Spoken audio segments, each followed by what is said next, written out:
என்ன எப்படி இருக்கீங்க எல்லாம்? எல்லாருக்கும் இந்த ஓட்டு போடுறதுக்கு பணம் கொடுத்துருப்பாங்க. அதெல்லாம் வாங்காதீங்க. வாங்கினாலும் இந்த உள்ளாதவங்க இருப்பாங்க, அனாதைய சாப்பாட்டுக்கு வழி இல்லாமல் கஷ்டப்படுவாங்க. அவங்களுக்கு போய் கொடுத்துருங்க. நான் இந்த உழைச்ச சோறை சாப்பிட்டுக்கிட்டு இருக்கேன். இந்த உழைச்ச சோறு என் வயிற்றில் ஒட்டுமோ ஒட்டாதான் அது எனக்கு தெரியாது. ஆனால் அந்த சோறையுமே நான் உழைச்சி தான் சாப்பிட்டுக்கிட்டு இருக்கேன். நம்ம அப்படி உழைக்காமல் வர்ற காசு நம்மளுக்கு வேண்டவே வேண்டாம். சரிங்களா?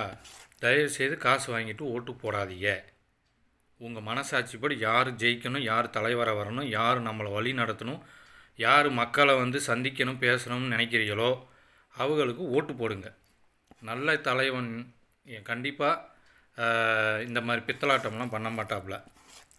அந்த பித்தலாட்டத்துக்கு நம்ம இடம் கொடுக்கவும் வேணாம். நல்லவங்களுக்கு ஓட்டு போடுங்க. தமிழகம் ஜெயிக்கட்டும்.